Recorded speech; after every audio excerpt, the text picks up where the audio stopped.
Bonjour à tous et bienvenue dans cette nouvelle vidéo de Amandine reprend les bases. Aujourd'hui, on va analyser ensemble le profil d'une copropriété de 30 lots qui se situe dans le 18e arrondissement de Paris et qui s'apprête à lancer des gros travaux de rénovation énergétique. Alors, on le sait, travaux de rénovation énergétique, ça peut faire peur.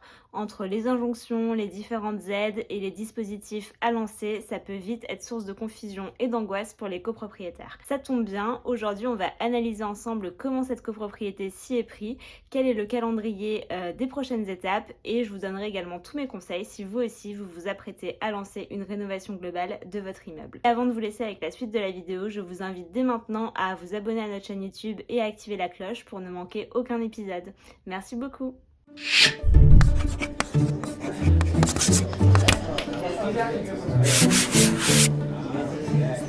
Et on se retrouve donc avec notre copropriété du jour qui est une copropriété de 30 lots dans le 18e arrondissement. C'est une copropriété qui est un syndic coopératif. Donc si on fait un rapide focus sur ce qu'est le syndic coopératif, en fait la loi de 1965 qui encadre le régime de la copropriété dit que toute copropriété doit être gérée par un syndic et qu'il existe deux types de syndics. Le syndic professionnel, donc concrètement vous déléguez la gestion à un tiers en échange du paiement d'honoraires, ou bien le syndic non professionnel. C'est ce qu'on pousse nous chez Matera et on pousse notamment un modèle qui s'appelle le syndic coopératif. Donc voilà, ici vous voyez que le modèle du syndic coopératif est régi par les articles 14 et 17.1 de la loi de 1965. Donc c'est un modèle qui est prévu par la loi qui encadre le régime de la copropriété. Et en fait, concrètement, lorsqu'un immeuble est géré par un syndic coopératif, l'un des copropriétaires est élu en qualité de président du conseil syndical et c'est lui qui va agir en qualité de syndic de copropriété. Pourquoi on l'appelle coopératif? Tout simplement parce que conseil syndical, généralement, il y a plusieurs membres et tout simplement, le président exerce en qualité syndic, mais les membres du conseil syndical l'assistent sur les différentes missions, ce qui permet de se répartir les tâches et d'avoir aussi une gestion plus transparente. Revenons à notre copropriété du jour. Donc dans cette copropriété, il y a 8 membres au conseil syndical, donc c'est quand même plutôt pas mal pour une copropriété de 30 lots, dont un copropriétaire architecte, on y reviendra plus tard. La présidente du conseil syndical m'a indiqué qu'il n'y avait pas de répartition précise des tâches. Concrètement, la présidente du conseil syndical, elle va gérer tout l'administratif courant et elle va demander de l'aide au cas par cas aux autres membres du conseil syndical. La copropriété du jour, c'est une copropriété qui est cliente depuis 3 ans, donc ça fait plaisir de voir des clients fidèles par ici. Et c'est une copropriété qui a un budget de fonctionnement de 64 000 €, dont un peu plus de 40% de budget pour le chauffage collectif au gaz. Voilà, le budget du chauffage collectif représente environ 43% du budget de fonctionnement, ce qui est énorme et ce qui a peut-être motivé d'entreprendre des travaux de rénovation énergétique. On va y revenir tout de suite. Concernant ces travaux, revenons un petit peu au tout début, comment ça s'est fait et qu'est-ce qui a motivé les copropriétaires à se lancer dans des travaux de rénovation énergétique de grande ampleur. Tout a commencé par des infiltrations d'eau sur certains étages et il y avait également une injonction de l'assureur de l'immeuble pour le ravalement au moins sur la partie courette. Donc dans tous les cas, la copropriété devait quand même faire un ravalement sur la partie courette. Tout simplement, donc la présidente du conseil syndical a organisé une assemblée générale ordinaire en 2022. L'assemblée générale ordinaire, c'est l'assemblée générale qui a lieu chaque année, qui vise à approuver l'exercice en cours et à voter le budget prévisionnel pour l'année à venir. Et on peut également y ajouter d'autres résolutions pour faire évoluer la vie de l'immeuble. Là, en l'occurrence, cette assemblée générale a permis de voter l'étude d'architecte pour le ravalement des courettes et l'étanchéité des terrasses. L'architecte, lorsqu'il s'est déplacé, a prévenu la copropriété de la loi des travaux embarqués qui oblige la copropriété à faire de l'isolation dès lors qu'il y a des travaux de ravalement. Et donc, qui dit isolation dit travaux de rénovation énergétique et c'est un petit peu comme ça que la graine a commencé à germer. À noter que le copropriétaire architecte dont on parlait ici, donc qui fait partie du membre du conseil syndical, n'était pas favorable au ravalement par l'extérieur, tout simplement parce que de par son métier, il sait que ça peut amener à un changement de l'aspect de l'immeuble et aussi à des travaux en cascade. Du coup, la présidente du conseil syndical a creusé de son côté et elle a trouvé Coach Copro, qui est une plateforme d'information et d'accompagnement des copropriétés parisiennes sur leurs projets de rénovation. Concrètement, donc Coach Copro, quand vous les contactez, vous avez un référent qui suit votre dossier. Et donc là, le référent de la copropriété est venu visiter la copro et il a préconisé de faire un travaux de rénovation globale pour avoir accès au maximum d'aides possibles.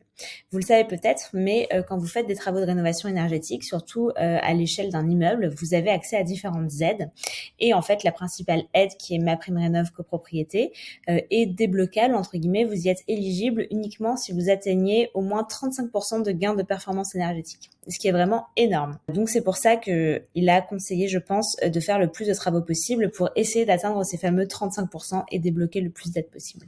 Il a également proposé d'intégrer l'étude thermique et architecturale dans une mission de maître d'œuvre de rénovation globale, plutôt que de faire au préalable un DTG, donc un diagnostic technique global. Un DTG, c'est une étude qui permet en fait de faire un peu l'état global de l'immeuble et des préconisations de travaux. Simplement, voilà, là, le référent coach copro a proposé d'intégrer cette étude dans une mission de maîtrise d'œuvre globale pour gagner 1 an sur le calendrier décisionnel. Et étant donné que le ravalement sur la partie courette était assez urgent, c'était hyper important de gagner ce temps-là. En juin 2023, maintenant, a lieu l'Assemblée générale où la mission de maîtrise d'œuvre est votée par les copropriétaires. Et ce qui est intéressant, c'est qu'elle est votée à l'unanimité des copropriétaires présents et représentés en Assemblée générale. Concrètement, il n'y a eu aucun vote contre, il y a simplement eu une abstention de la part d'un copropriétaire qui est propriétaire de bureaux, donc qui se sent peut-être moins concerné par ces travaux de rénovation globale. Le vote de la mission de maîtrise d'œuvre a vraiment été dû à toute la pédagogie qu'a fait la présidente du conseil syndical auprès des copropriétaires.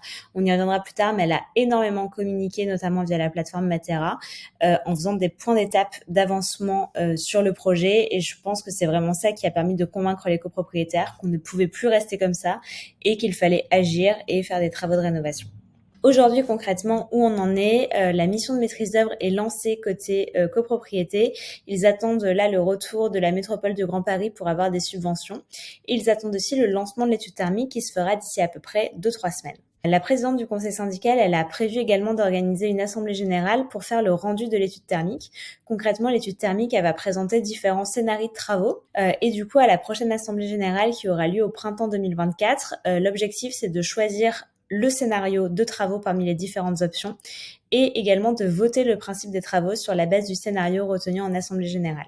Bien sûr, d'ici cette assemblée générale, elle m'a indiqué qu'elle allait continuer à faire beaucoup de pédagogie auprès des copropriétaires. Maintenant, si on entre un petit peu plus dans le détail des travaux, qu'est-ce qui est prévu concrètement? Alors aujourd'hui, on ne sait pas si tous les travaux seront retenus, ça va dépendre en grande partie des aides qui pourront être débloquées, du budget global, etc., du scénario choisi en assemblée générale.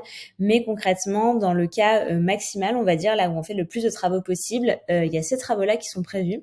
Donc l'isolation des pignons et des façades sur courette. À noter que voilà, il était impossible de modifier la façade sur rue car la copropriété se situe à proximité du Sacré-Cœur et donc en secteur sauvegardé. Il y a également l'isolation des combles et des brisées, l'isolation du plancher haut des caves, donc des sols des appartements, le changement de certaines fenêtres. Voilà, aujourd'hui, la présidente du conseil syndical m'indiquait qu'il y avait environ 70% des fenêtres qui étaient du double vitrage, mais du coup, il reste quand même 30% des fenêtres à changer. Également, la revue de la ventilation. Donc ici, on voit que les travaux sont quand même massifs et effectivement, cette copropriété a fait le choix d'une rénovation globale maximale pour optimiser son confort de vie, mais aussi réduire sa facture d'énergie et comme je le disais tout à l'heure, atteindre les fameux 35% de gains de performance énergétique nécessaires pour toucher les primes MaPrimeRénov' copropriété. Pour le moment, on ne sait pas encore si la copropriété va atteindre ces 35%. Voilà, on attend un petit peu les rendus des différents organismes, mais voilà, il y a quand même de grandes chances puisque la présidente du conseil syndical m'indiquait qu'il y avait beaucoup d'appartements qui avaient un diagnostic de performance énergétique noté F ou G.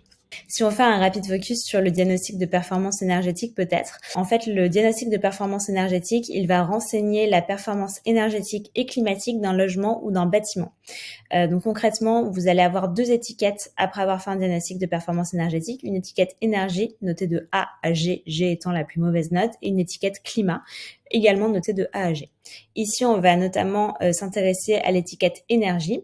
Et vous en avez probablement entendu parler, mais le gouvernement a mis en place un calendrier d'interdiction de location visant à faire disparaître du marché de la location et également du marché de la vente, d'ailleurs, ce qu'on appelle les passoires thermiques, donc les logements qui ont une étiquette énergie F ou G.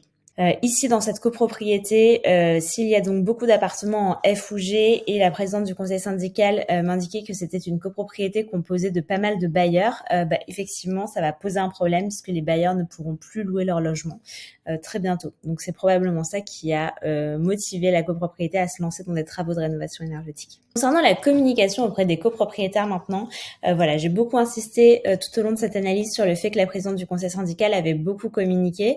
Pourquoi ? Parce que je pense sincèrement que c'est ce qui a permis de faire de la pédagogie auprès des copropriétaires, de leur faire admettre que la copropriété ne pouvait plus rester dans cet état.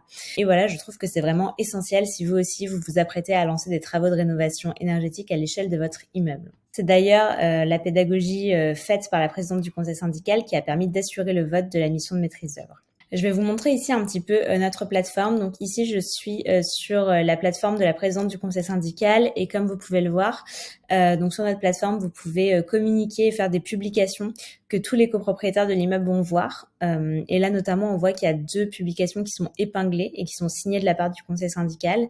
Un qui s'appelle Projet Rénovation Globale et l'autre Projet Rénovation Globale, point d'avancement numéro 2. Donc, on voit véritablement que la présidente du conseil syndical s'attelle à vraiment communiquer de façon régulière sur les différentes étapes des travaux. Et évidemment, ce n'est que le début. Les copropriétaires bailleurs, aujourd'hui, ils sont hyper motivés à l'idée de faire ces travaux car comme je vous le disais, ils ont souvent des diagnostics de performance énergétique F ou G et ils sont donc concernés par les prochaines interdictions de location. La présidente du conseil syndical m'a indiqué que c'était quand même un petit peu plus difficile pour les copropriétaires occupants de se rendre compte et de voir le retour sur investissement de ces travaux, d'où l'importance de continuer vraiment les communications régulières sur la plateforme Matera. Concernant le financement maintenant, ce qui peut souvent bloquer les copropriétaires à faire des travaux de rénovation globale, concrètement, comment ça se passe, combien ça coûte, comment ça va être financé. Là aujourd'hui, si la copropriété fait tous les travaux qui sont prévus, voilà, on n'a pas encore de budget définitif, mais le coût pourrait atteindre environ 1 million d'euros, ce qui est un sacré budget. À noter que depuis le passage chez Matera, la copropriété a augmenté son fonds de travaux à 25% du budget de la copropriété. Donc voilà, il y a une petite enveloppe, mais qui n'est pas suffisante. La présidente du conseil syndical l'estime à 15% d'autofinancement environ. Il y a également les aides, du coup, que la copropriété pourra débloquer. Pour les aides, la copropriété s'est fait assister par une assistance à maîtrise d'ouvrage de la ville de Paris, qui a estimé les aides à 320 000 euros environ. Donc, ça voudrait dire qu'il faudrait encore financer la moitié de ces travaux-là. Et pour cela, la présidente du conseil syndical souhaite faire un éco-PTZ, donc un éco-prêt à taux zéro. Tout simplement parce que voilà, la présidente du conseil syndical souhaiterait conserver dans la mesure du possible le montant des charges de copropriété actuelles. Et du coup, elle veut proposer un plan de financement complet aux copropriétaires avec l'utilisation du fonds travaux, les aides rénovation et le recours à un emprunt collectif pour le reste à charge. Aujourd'hui, elle prévoit, avec l'assistance à maîtrise d'ouvrage, de présenter à chaque copropriétaire un échéancier de paiement des travaux pour qu'il soit supportable financièrement, notamment grâce à l'emprunt collectif. Concernant les réunions avec l'AMO, la présidente du conseil syndical m'a indiqué qu'elle a invité quasiment systématiquement tous les membres du conseil syndical à y participer et que les réunions étaient également ouvertes aux copropriétaires qui voulaient participer activement au projet, toujours dans le but d'informer tout le monde, de faire la transparence et voilà, de ne prendre aucune décision seule. Concernant la suite maintenant, quelles sont un petit peu les prochaines étapes pour lancer ces travaux de rénovation globale ? Là, comme je vous le disais, on attend les résultats de l'étude thermique. Une fois que l'étude thermique sera terminée, elle sera présentée en assemblée générale avec les différents scénarios de travaux. L'un de ces scénarios sera voté en assemblée générale et lors de cette même AG, le vote du principe des travaux aura lieu. Donc ça, ce sera au printemps 2024 environ. Et une fois ce scénario voté, la copropriété pourra passer à la seconde phase, notamment consulter les entreprises pour pouvoir faire son choix de prestataire, faire toutes les autorisations d'urbanisme et également commencer à s'attaquer à des sujets un peu plus délicats, notamment la présidente du conseil syndical m'indiquait qu'il y avait un sujet d'empiètement sur les copropriétés voisines. Donc voilà, nous on vous tiendra au courant pour la suite. De mon côté, c'en est fini pour moi pour cette analyse. J'espère que la vidéo vous aura plu. Si c'est le cas, n'hésitez pas à mettre un pouce et à nous laisser un petit commentaire, ça nous encourage beaucoup à faire grandir la chaîne YouTube. Et si vous voulez d'autres épisodes de Amandine reprend les bases, je vous invite d'ores et déjà à vous abonner et à activer la cloche pour ne rien rater. Merci beaucoup et à bientôt.